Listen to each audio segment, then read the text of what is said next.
The Gaels are in the NCAA tournament once again for the fourth straight year, and they will be taking on Vanderbilt. We're going to lead into all of that. Welcome all in to the unofficial WCC Hoops podcast. Yes, the Gaels are obviously back in the NCAA tournament. The WCC regular season champions are a 7 seed, will be taking on the 10 seed Vanderbilt. We're going to dive into everything about that. Also get an interview from On Vandy podcast host Corey Burton, and really kind of dive in a little bit more on what we should expect from the Commodores, what they've looked like all season long, the strength of the SEC, and then of course, like just recently, what they've looked like and who are some of the guys that Gaels fans are going to need to key in on and watch in this matchup. Also, we'll talk a little bit about the NIT. Again, USF played on Tuesday night, and so we'll recap a little bit about what they did again in their matchup with Utah Valley. And so let's start it off and dive into this matchup for St. Mary's. So this game will be on Friday at 12:15. Locally here on the West Coast, 2:15 in Cleveland, which is where the matchup will take place. The winner gets the winner of Alabama and Robert Morris.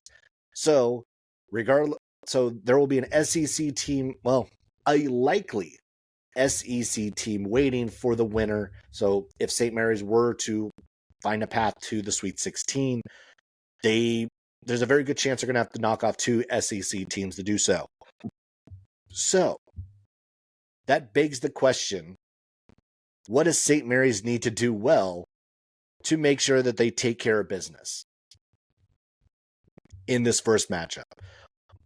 And based off of what we saw the other, almost a week ago, more than a week ago, against Gonzaga in the WCC tournament final, first and foremost, and maybe it's an aberration, maybe you don't read too much into it, but taking care of the basketball. Let's start there, because 18 turnovers against the Zags last time out. This is a team that averages only 9.5. And obviously 18 will not do it. And they did turn the ball over 18 times and so only lost by 7. But that's not a way you really want to go about a game like that. You definitely don't want to try it out and see if you could turn it over 18 more times and still come out with a victory.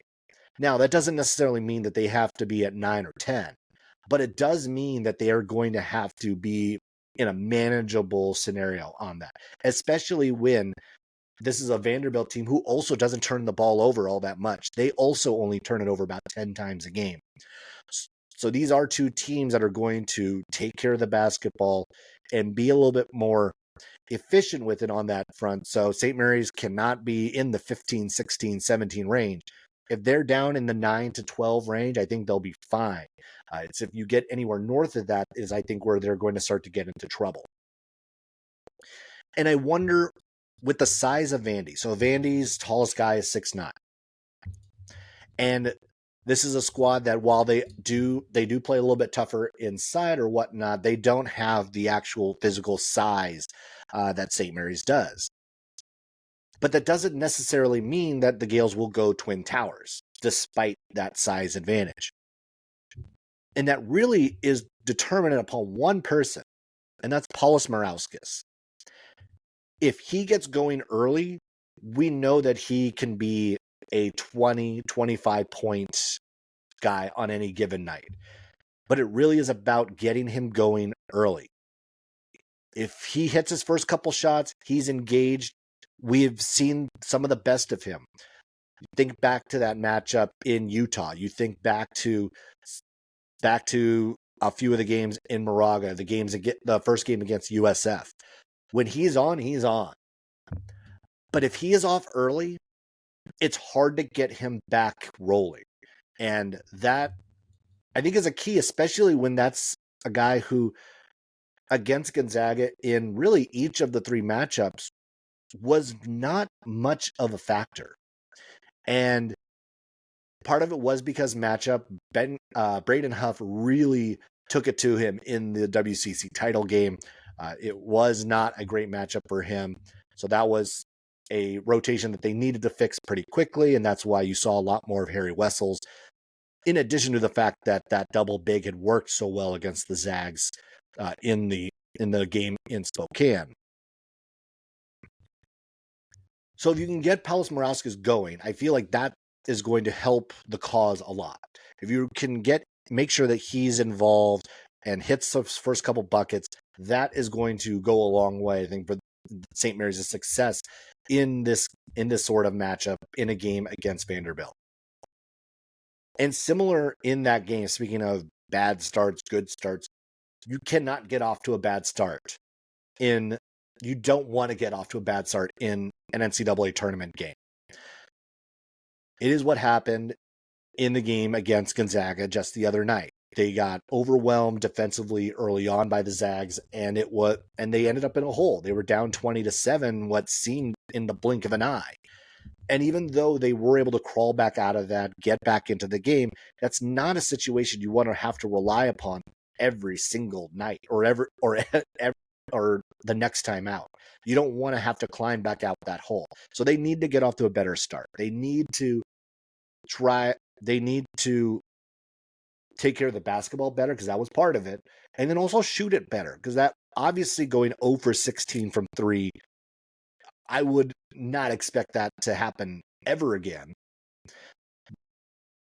But you look at just some of the things that Gonzaga did in that game, it was pressure the basketball, especially pressure the bigs, and force a lot of turnovers, which they did. St. Mary's does like to play inside out, and Gonzaga took advantage of that in that game and really collapsed on them. And of course, everyone's going to look at the tape of that game. I'm sure that Vanderbilt has taken plenty of looks at that tape to figure out how they can duplicate at least some of what they were able to do what the Zags were able to do in that game, and then replicate that for Friday's matchup. And then, of course, it's beware the athletes. The one thing that everyone can point to that is a fair assessment of what happens to St. Mary's in the tournament is sometimes they get overwhelmed by better athletes. And we saw it in the tournament game last year against Grand Canyon. We have seen it over the course of time in a lot of matchups with St. Mary's. You can look back even to UCLA a few years ago in that second round matchup against them. They do get overwhelmed at times by better, more athletic teams than they are. And they can't let that rattle them. They can't let that throw their game off completely, because they face some more athletic teams than they are over the course of the season, and they have fared their own against a lot of those teams.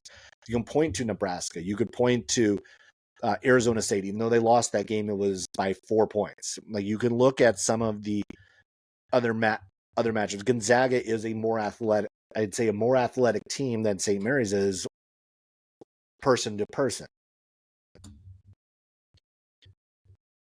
They know how to handle more athletic teams. They know what that looks like, and it's really just sticking to their principles defensively that will help them do that better against those teams. Not to say that Vandy is the most athletic of teams, but that sort of thing is going to play well not only against a team like Vanderbilt, but then also if you do move on and play in Alabama, who does have more athletes and better athletes than Vanderbilt. And of course, you need your best players to play their best in this game. You need an Augustus Marshallonis to play one of his best games. You need Mitchell Saxum to be the defensive player of the year. This is the time of year where your stars need to be stars. This is the time of year where you need your seniors to show that leadership. This also feels like a game where a Luke Barrett is going to be a big factor, because you need all the little pieces, the glue guys, to also show their worth, and push their weight around a little bit in a matchup like this. So it's like I go up and down the roster of, like, I've named everybody, but it really is your senior leadership. It's the poise you have to play in these games, and it's sticking to what you have done all year long to get you to this point. yes, you're going to need to make adjustments. Yes, you're going to need to make some in-game switches because of matchups or whatnot. But the St. Mary's team might actually be pretty well suited to do some of those adjustments with some players that don't get as much run as we've seen. At some point in this tournament, I very much could see that we see a little bit more of Ashton Hardaway because of matchups here and there. I expect to see more of Mikey Lewis. I expect to see more from that future backcourt of Ross and Lewis. So I do expect us to see different rotations, different looks and feels for the St. Mary's squad going into this matchup. But let's now focus on Vandy. What is that going to look like? So let's bring in Corey Burton to talk the Commodores and what we should expect to see from their side going into this matchup. With the tournament nearly here, we got to start talking about the matchup. So I'm bringing in Corey Burton from Locked On Vandy to talk the matchup between Vanderbilt and St. Mary's, which will be on Friday at 12:15 local time here on the West Coast. Corey, how you doing? And how you just initially feelings of being back in the tournament with this Commodore squad? Well, I'm doing great, and being back in the tournament is amazing. I feel like it's where Vandy should be. With their basketball program. And, I can probably speak on behalf of the entire fan base here and say that we're all stoked that the tournament is back in Vandy's hands. Yeah, and there obviously a lot of changes from a year ago to this year.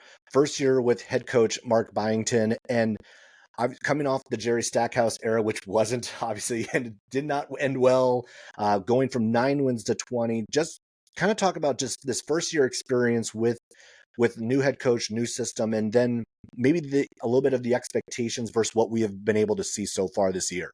Yeah, I mean, it started off with Mark Byington having to construct a brand new roster. I mean, the entire roster hit the transfer portal as soon as Stackhouse was fired and Byington was brought in, and so he had to build a roster totally from scratch. They had just met each other in I think it was June 1st was the first day they were able to get together officially and practice and work out, and that was the first time they had ever really met each other as a unit. So just that challenge alone of everybody getting to know each other, them evaluating. They didn't have a core of guys that they were like, okay, we can build the team around this or that. It was all brand new.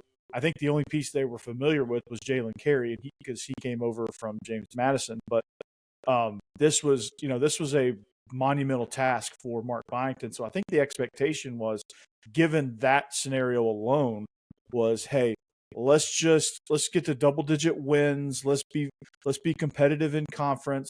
Let's give ourselves a chance at postseason play, and then we'll see kind of where the chips fall. But I think coming out of non-conference play, I think you were starting to see they were going to exceed those expectations. They went 13-1 through non-conference play, and their only loss was in a tournament championship. I think it was to Drake, if I remember correctly.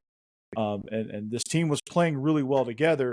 They still haven't learned each other all the way at that point. And so when they got to conference play, they got into some size disadvantages because their tallest guy is 6'9", Devin McLaughlin. But when they got into conference play, it got a little bit tougher because the SEC, with them having 14 teams is proof enough that this league is tough.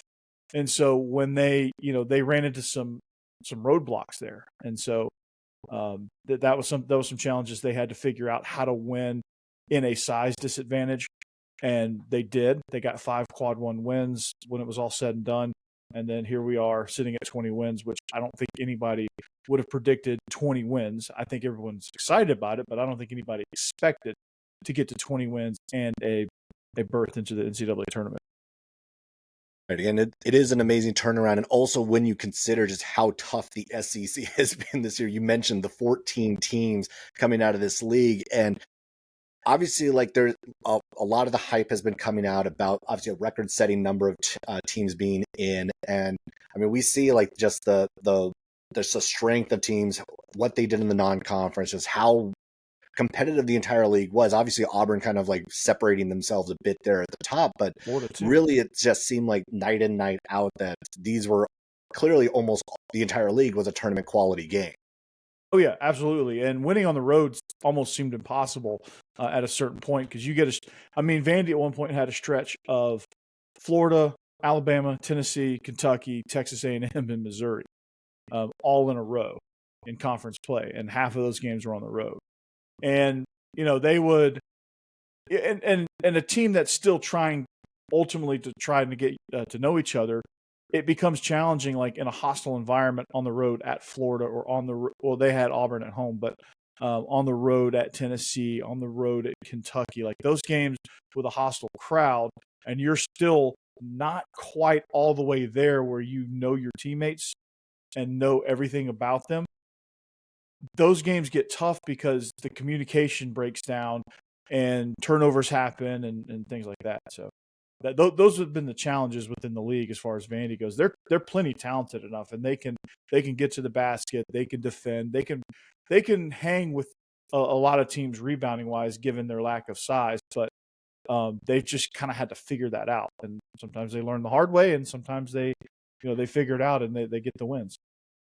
Yeah, looking at just some of the stats and what I'm like, you could see from Vandy averaging nearly 80 points a game. But the one that almost kind of like I look at a lot of the times is that turnover number. And this is a team in Vandy, a little over 10 turnovers a game, very good at taking care of the basketball. Mm-hmm. Just kind of talk about just like the style of play that we should expect to see from this Vandy squad. And then maybe some of the guys who are some of the keys. You mentioned Devin McLaughlin already. Jason Edwards is another name that kind of like jumped out at me, just kind of skimming through. Like, what are we going to see? Like, and who are maybe some of the guys to watch on this squad?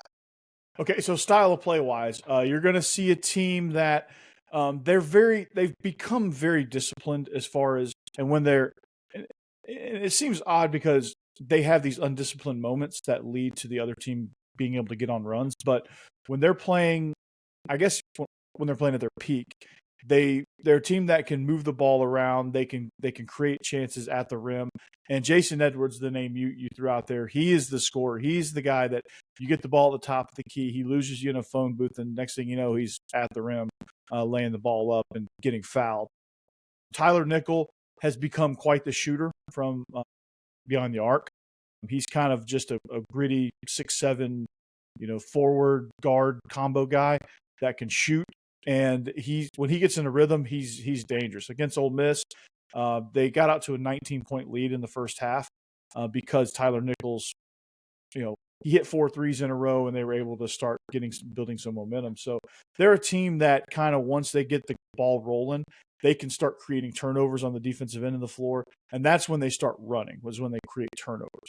And that's kind of where their confidence is at all-time high, when they start getting turnovers and they can, get the ball to Chris Mannion, who's kind of one of their defensive stoppers, and he can get to the rim too. He's not quite as good of a scorer as Jason Edwards, which is no indictment on Chris, but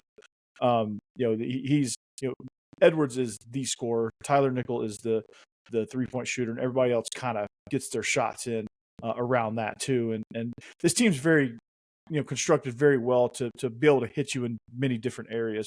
They just need a little bit more of that, but that's the style of play, that they're going to create shots, they're going to create turnovers and capitalize off of those. And if they can somehow, with your Twin Towers, get some rebounds, that could also help them push that needle a little bit. But I'm gonna ask the question back at you as well. What can Vanderbilt expect from St. Mary's in this contest? How is St. Mary's going to attack this Commodore team? Yeah, so St. Mary's is one of the slower paced teams on all of college basketball. This is a squad that is very comfortable playing in the 50s and 60s. And they are going to use every last second of that shot clock. And that's kind of been the formula the last, I would say, 6-7 years of St. Mary's basketball. They're going to try to work inside out. Very good point guard in Augustus Marshallonis. And he's not going to have the flashiest of numbers, but he is very smart. He knows where the spots are. And he's a pretty strong point guard, 6'3". He's going to get to his spots. He knows how to get to where he wants to go. You mentioned the Twin Towers. So Mitchell Saxon is the starting center. He's the back-to-back Defensive Player of the Year in the WCC. Great offensive rebounder, really good in post defense. And he is someone who continues I kind of look back a few years ago when he was still learning how to play the position, and he was guarding the likes of Chet Holmgren and actually really held his own back then. So this is a guy who's always kind of had it on the defensive side. He's okay on the offensive end. He is the liability at the free throw line. I think he's somewhere right around like the 53-54% mark. So St. Mary's is not a great free throw shooting team overall. So that's one to look at. Now, the other side of that twin tower you mentioned is Harry Wessels, who comes off the bench. 7'1", 270. He is just a monster of a man, and has really come into his own the latter half of conference play. He really did well against Gonzaga in the two matchups during the regular season, not as much during the conference tournament. But this is someone who he's really been able to figure out how to play that 5 position well alongside of Saxon, and Saxon's done well actually sliding up to the 4 and still being able to play inside out. Now, I will say, some of the others pieces, one of the storylines around St. Mary's going into the offseason was that they lost 3 starters. They lost Aiden Mahaney to UConn. They lost Joshua Jefferson to Iowa State. They lost Alex Dukas to the NBA. And that a lot of people thought that, was this going to be a season where it was going to be a rebuild or whatever else? And turns out St. Mary's is right back where they were a year ago. And maybe, honestly, I feel that the floor is higher for this team than it was a year ago, where sometimes the ceiling might have been higher a year ago, but they are going to be more solid this year. And then the likes of, say, a Mikey Lewis, freshman who comes off the bench, is a great 3-point shooter. You have the higher highs that could be done from this higher floor that the St. Mary's squad now has. So one of the things I saw, it was kind of, usually when you out-rebound a team, you can typically win. What happened in the WCC final against Gonzaga? How were they able to overcome that? Because I didn't see that game. So that one, yeah. I mean, they were I think it was plus 15 in that game on the rebounding side, and it was turnovers. St. Mary's had an uncharacteristic 18 turnovers in that game, and that is a team who averages about 9.5. So I think that was just, you weren't talking about an outlier of outliers. That was one of those moments where Gonzaga did a very good job defending this team. And I mean, those two teams are so familiar with each other that sometimes it's one matchup to the next they will figure out a way to kind of add a wrinkle to figure that matchup out. And despite 18 turnovers, they lost by only 7. Yeah, and I think that's impressive. To stay in it and to hold a Gonzaga team to still 58 points, a team that averages 80 plus per game, nearly 90 a game. That is still says something about at least the St. Mary's defense and how they can stay in games, even though they may not have it all on the offensive end. Absolutely. And that's impressive as far as discipline goes, that they were able to just stay in it when they're turning the ball over. Because I know what's gotten Vandy in trouble, and Vandy's on the right now in the middle of a 3-game skid. They got blown out against Arkansas. They lost at Georgia, where I think they were just kind of surprised with a hungry Georgia team that was looking to get in the tournament, who's actually matched up with Gonzaga. Yeah. And then in the SEC tournament, they were ice cold to start the game against Texas, and Texas never looked back. One of the things that gives Vanderbilt fits is that when they do go cold, I think they try to force shots. I think when they get in a situation to where somebody is playing really tight defense and they get impatient a little bit because they can't quite create opportunities at the rim like they're used to, I think sometimes they get a little bit uncharacteristic and they get a little bit panicky, because I think that's part of the newness of them being together, is they haven't quite figured out the composure aspect of it when things like that are going awry. So what are the things like that give St. Mary's fits? So I think the one thing that always tends to give St. Mary's trouble is athleticism. Like, I mean, go back even a year ago, looking at the game against Grand Canyon in the tournament, that was something that the St. Mary's guards were overwhelmed on by the athleticism of their guards. And that was a challenge that they really weren't able to overcome as quickly as obviously they wanted to. They were able to slow them down by halftime, but at that point it was kind of already written. written off that game was going to be done.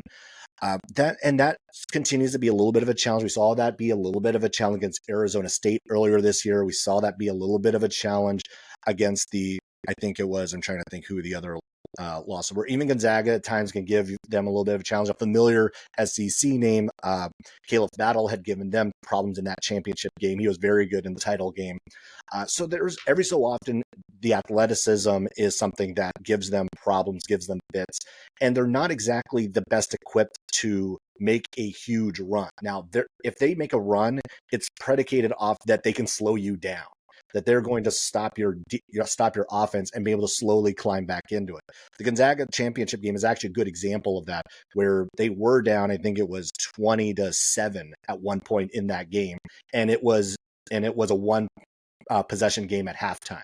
So they know how to climb back into games, but it is so predicated on them being able to slow teams down, make them play their pace. And that's, I think, what is another key for St. Mary's, and a lot of the times it's pace. If they can slow you down, and they're very good at making teams play their pace, they will have a very good chance of coming out on top. But if they allow teams to really get out and run, that is where they can get themselves into trouble. Yeah, and I think Vandy, if Vandy can come out of the gates like that, because they, against Tennessee, at Tennessee, where they had, I think they were up as much as 12. They ended up losing the game because, again, they started turning the ball over right after halftime, and Tennessee got hot. To start that game, to start the game against Ole Miss, to start the game against Oklahoma, where, I mean, they ended up getting blown out against Oklahoma for a similar reason on the road. They turned the ball over, lost momentum, and Oklahoma capitalized.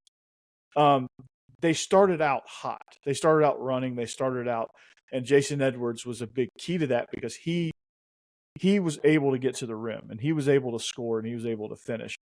Rebounding, they were good enough rebounding to where they were able to get enough second chance points, but they were also able to hit on their first chance points where either Nickel was shooting, Edwards was driving, or occasionally they could get, Jalen Carey or Devin McLaughlin on a cut off of a screen or off of some sort of set piece, and they were able to get them down by the rim. But when they can get in a rhythm like that at the start, that's usually when they can get out and start running. But I think sometimes you'll see them, and this will be actually, given the way St. Mary's plays, kind of a disadvantage to where when they start kind of getting clunky, they pull back and they slow down.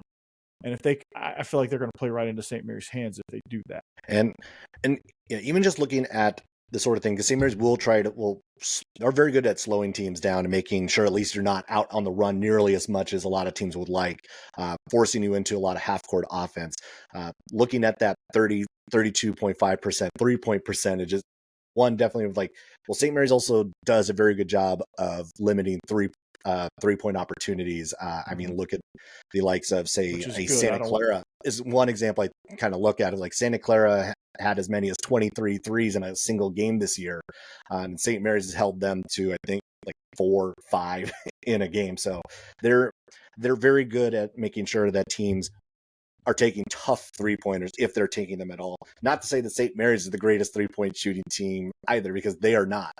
They are definitely inside out. They'll work inside the paint a lot in that matchup, and the three-point line might be one where if we get 10 total threes in this game, I might be a little surprised. Yeah, I think as far as three-point shooting, I think you're going to see the winner at like 35% max, because Vandy's not a consistently high percentage shooting team from three-point land, but they've had games in the 40s and they've had games in the teens as far as percentage goes. Like they're just kind of like this from beyond the arc. So it's going to be interesting to see. I see this game as kind of like a paint game, right? Can Vanderbilt survive a really good rebounding team? Can they overcome that? And they're going to have to really be good at hitting their first chance buckets and not allowing this to turn into a rebound fest, because they're highly disadvantaged at that. Like St. Mary's is so good at rebounding, and if they can't hit shots, St. Mary's is going to hold the ball on them. That's how I see that game. If they can get to the rim, if they can create open looks and hit those open looks, if they can go on a run themselves, I think that's going to put, for me, I think that's going to put St. Mary's at a high disadvantage because y'all aren't great at making those runs to come back, but you are good. And this is kind of a little bit of an Achilles heel for Vandy. You guys are good at chipping away at that.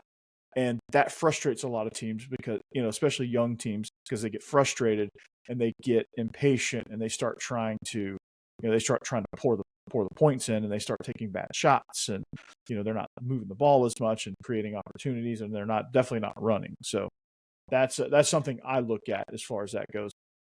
Who can win around the rim, either finishing or rebounding? All right, before we get going, because Gonzaga, our conference mate, is playing one of your conference mates, who do you have Gonzaga and Georgia in that first rounder?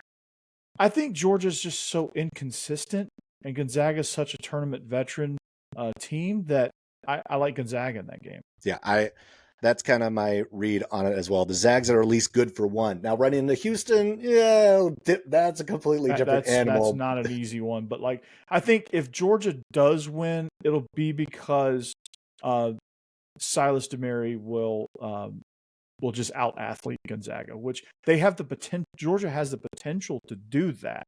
It's just they're such a young team as well. They don't always do that. They don't always play together, and they don't always – they're not always in that position. They were a bubble team that had to fight their way in. Now that they're in, you're going to see kind of what they can do against a very, very experienced group. All right. Well, thanks a lot, Corey, for hopping on. Great chatting with you. Vandy and St. Mary's play on Friday. Again, 12:15 Pacific, 2:15 Central. So that starts the midday slate for March Madness. One more time, thanks, Corey, for hopping on. And appreciate you, Zach. I'm going to have to say it as we go on. Go Gaels. Yeah, anchor down. Thanks for having me, Zach. It's been a pleasure, man. It's been fun. And, good luck to you guys. And, whoever wins this game, I hope goes on a run. The winner of this game gets Bama. So we got our work cut out for us. Exactly. Either one of us got our work cut out for us. Thanks a lot. All right, I want to thank Corey for hopping on and chatting some Vanderbilt basketball, the matchup with St. Mary's, because this is going to be a lot of fun. Obviously, the two teams are at least somewhat familiar with each other, even though different coaching staff, the fan bases remember that these two did face off just a few years back. And even if we want to go, it's not the first time they'll have played in the postseason. We go even further back. Almost a decade plus ago when the two teams faced off in Moraga in the NIT. That matchup did go the way of Vanderbilt that year. So there is at least some postseason, some playing history between these two squads. So it'll be a lot of fun on Friday when these two are able to tip it off.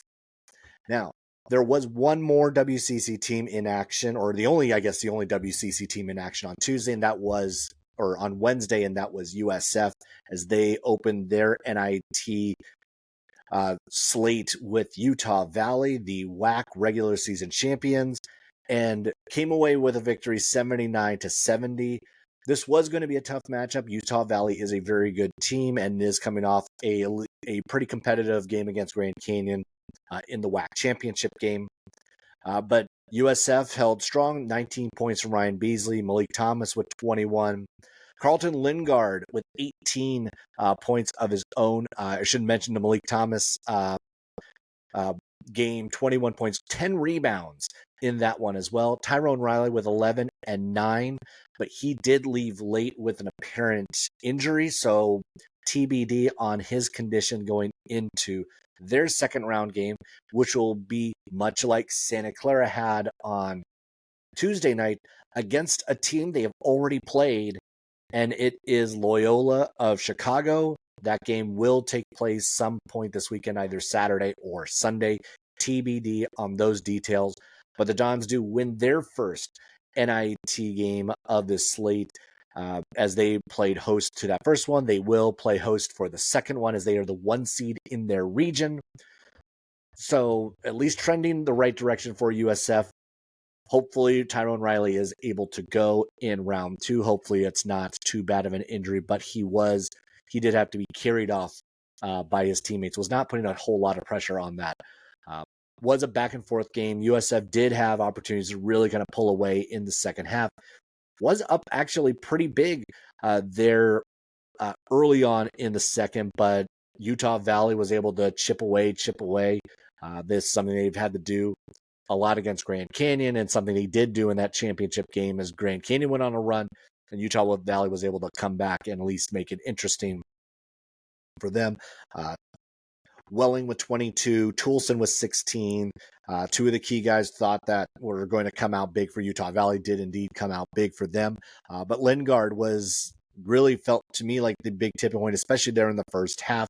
He had 4 threes there in 4 threes in the game. He had 3 of them in the first half, another one right at the beginning of the second, which really helped tip the scales in the Dons' favor. All right, so that'll do it for this episode of the unofficial WCC Hoops podcast. St. Mary's does play on Friday at 12:15 against Vanderbilt. One way or another, there will be episodes at some point this weekend for both post-Gonzaga and post-St. Mary's. If they do move on, obviously we'll be talking about what their matchup looks like for their second round game. If they don't, we will probably be having a post-mortem on whichever teams lose in those games. But there's at the very least a shot. I think there's a very good shot that we see both of them move on to the weekend, to the Saturday, Sunday games. And then at that point, we shall see as potentially the two WCC teams could end up still playing some power teams in Houston and Alabama. All right, so be sure to hit that subscribe button and follow along on social media at Post by Zach and at unofficial WCC Pod. Thanks for watching, everybody, and I will catch you later.